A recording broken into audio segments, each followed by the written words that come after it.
ঘন্টা যেই জীবনের সাথে মৃত্যু লেগে আছে, মৃত্যু আমারে তাড়া করে, মৃত্যু আমারে তাড়ায় বেড়ায় সারাক্ষণ।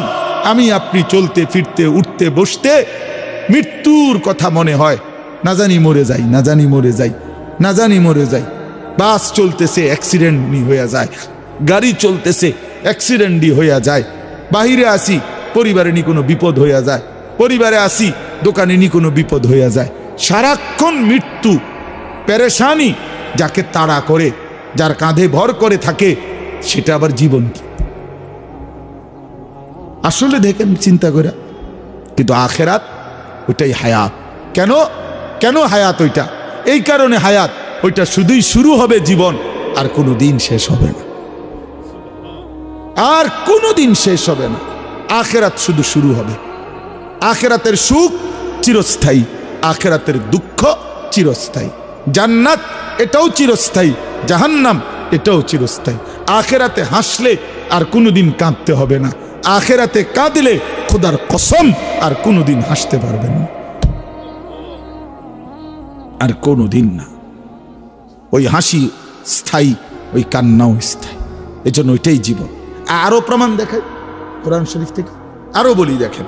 আল্লাহ তাআলা বলছেন হাসরের ময়দানে, আমার শায়েখ থেকে আমি শুনছি এটা, আমার শায়েখ আরিফ বিল্লাহ আল্লামা মুফতি মুশতাকুন নবী কাসিম, তো হুজুরের থেকে এটা আমি নিজে হুজুর কোরআন শরীফ থেকে বুঝাই দিছে যে দেখেন হাসরের ময়দানে জাহান্নামী যখন পাপী ব্যক্তি জাহান্নামকে দেখবে, সবাই দেখবে, তো পাপী ব্যক্তি জাহান্নামকে দেখে একটা আফসোস করবে আর বলবে ইয়াকুলু ইয়া লাইতানি কদ্দামতু লিহায়াতি।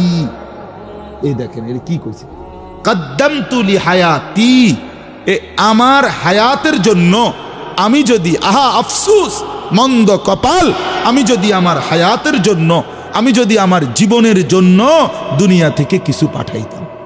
তাহলে এই লিহায়াতি কোনটাই না, এটা এটা আখিরাত।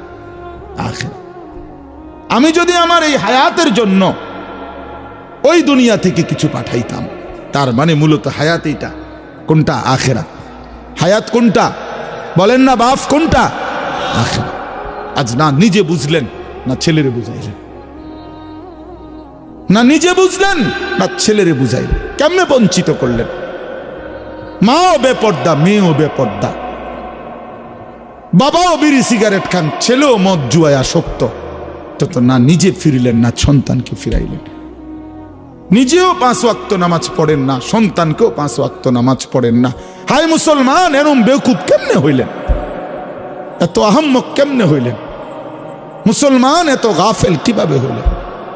আপনিও মিথ্যা বলেন, সন্তানরও মিথ্যা শিখাইলেন। আপনিও হারাম রোজগার করেন, সুদের টাকা, ঘুষের টাকা, কিস্তির টাকা, ওজনে কম দেওয়া সন্তানকেও সেই হারামের রোজগারের মধ্যে লাগাই দিলেন।